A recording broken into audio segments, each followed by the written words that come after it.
BJP MLC city Ravi ಬಂಧನ ಪ್ರಕರಣಕ್ಕೆ ಸಂಬಂಧಪಟ್ಟಂತೆ ರಾಜ್ಯ ಸರ್ಕಾರದ ವಿರುದ್ಧ ಜಗದೀಶ್ ಶೆಟ್ಟರ್ ಕಿಡಿಕಾರಿದ್ದಾರೆ. ಸಂಸದ ಜಗದೀಶ್ ಶೆಟ್ಟರ್ ರಾಜ್ಯ ಸರ್ಕಾರದ ವಿರುದ್ಧ ಕಿಡಿಕಾರಿದ್ದಾರೆ.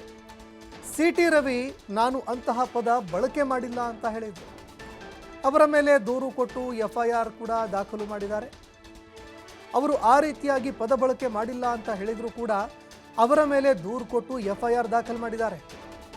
ನಾನು ಕೂಡ ಸ್ಪೀಕರ್ ಆಗಿ ಕೆಲಸ ಮಾಡಿದ್ದೀನಿ, ಆದರೆ ಸ್ಪೀಕರ್ ಅವರ ಅನುಮತಿ ಇಲ್ಲದೆ ಯಾರೊಬ್ಬರನ್ನು ಕೂಡ ಅರೆಸ್ಟ್ ಮಾಡುವಂತಿಲ್ಲ.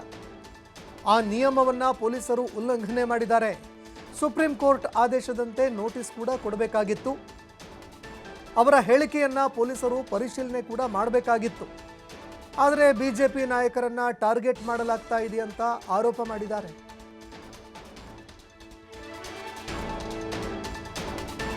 ರವಿ ಅವರು ಏನು ವಿಧಾನ ಪರಿಷತ್ನಲ್ಲಿ ಏನೊಂದು ಶಬ್ದ ಪ್ರಯೋಗ ಆಯಿತು, ಅದ್ರ ಬಗ್ಗೆ ಅವರು ಈಗಾಗಲೇ ಸ್ಪಷ್ಟೀಕರಣ ಕೊಟ್ಟಿದ್ದಾರೆ. ಸಿ ಟಿ ರವಿ ಅವರು ನಾನು ಆ ರೀತಿ ಯಾವುದೇ ಶಬ್ದ ಪ್ರಯೋಗ ಮಾಡಿಲ್ಲ ಅಂತ ಹೇಳಿ ಇಷ್ಟಾದ್ಮೇಲೂ ಸಹಿತ ಅವ್ರ ಮೇಲೆ ಕಂಪ್ಲೇಂಟ್ ಕೊಟ್ಟು ಎಫ್ಐಆರ್ ಫೈಲ್ ಮಾಡುವಂಥದ್ದು. ಮತ್ತು ಎಲ್ಲಿಯವರೆಗೆ ಅಂತಂದರೆ ಇವತ್ತು ವಿಧಾನಮಂಡಲ ಅಧಿವೇಶನ ನಡೀತಾ ಇದೆ. ನಾನು ಸ್ಪೀಕರ್ ಆಗಿ ಕೆಲಸ ಮಾಡಿದ್ದೀನಿ. ಇವತ್ತು ವಿಧಾನಮಂಡಲದ ಅಧಿವೇಶನ ನಡೆಯುವಂಥ ಸಂದರ್ಭದಲ್ಲಿ ಅದು ವಿಧಾನ ಪರಿಷತ್ ಇರ್ಬೋದು ಅಥವಾ ವಿಧಾನಸಭೆ ಇರ್ಬೋದು, ಇವತ್ತು ಯಾವುದೇ ಒಬ್ಬ ಶಾಸಕರ ಮೇಲೆ ಅರೆಸ್ಟ್ ಮಾಡುವಂಥದ್ದು ಮತ್ತೊಂದು ಮಾಡೋದಾಗಿದ್ದರೆ ಅದು ಸಭಾಪತಿಯವರು ಮತ್ತು ಸ್ಪೀಕರ್ ಅವರ ಪರ್ಮಿಷನ್ ತೊಗೊಂಡು ಅರೆಸ್ಟ್ ಮಾಡಬೇಕಾಗ್ತದೆ. ಅವರ ಒಪ್ಪಿಗೆ ತೆಗೆದುಕೊಳ್ಳಾರ್ದೆ ಅರೆಸ್ಟ್ ಮಾಡಲಿಕ್ಕೆ ಬರೋದಿಲ್ಲ. ಬೇಸಿಕ್ಕಾಗಿ ಆ ರೂಲ್ಸನ್ನು ವೈಲೇಟ್ ಮಾಡಿದ್ರು.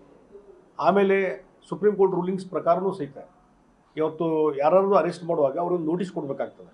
ಯಾವ ಕಾರಣದ ಸಲುವಾಗಿ ಯಾವ ಕೇಸ್ ಆಗಿದೆ ಏನು ತನ ಅಂಥೇಳಿ ಅವ್ರು ನೋಟಿಸ್ ಕೊಟ್ಟು ಅವ್ರನ್ನ ಅರೆಸ್ಟ್ ಮಾಡಬೇಕಾಗ್ತದೆ. ಆ ನೋಟಿಸನ್ನು ಕೊಡಲಿಲ್ಲ. ಮತ್ತು ಅವರ ಹೇಳಿಕೆಗೆ ಬಗ್ಗೆ ವೆರಿಫೈ ಮಾಡಬೇಕಾಗಿತ್ತಲ್ಲ, ವೆರಿಫೈನೂ ಮಾಡಲಿಲ್ಲ. ಯಾರು ಇನ್ವೆಸ್ಟಿಗೇಷನ್ ಆಫೀಸರ್ ಅದಾರ ಅವರು ಅದಕ್ಕೆ ಸಂಬಂಧಪಟ್ಟಂಥ ಇಲಾಖೆ ಮುಖಾಂತರ ಒಪಿನಿಯನ್ ತೊಗೊಂಡು ಅದನ್ನ ಅವರ ಧ್ವನಿ ಹೌದೋ ಅಲ್ಲೋ ಏನು ಮತ್ತೊಂದು ವೆರಿಫೈ ಮಾಡುವಂಥ ಕೆಲಸ ಮಾಡಬೇಕಾಗಿತ್ತು. ಅದನ್ನೂ ಮಾಡಲಿಲ್ಲ. ಅದಾದಮೇಲೆ ಸನ್ಮಾನ್ಯ ಸಭಾಪತಿಗಳಂತ ಹೊರಟ್ಟಿಯವರೇ ಓಪನ್ ಆಗಿ ಸ್ಟೇಟ್ಮೆಂಟ್ ಕೊಟ್ಟರು.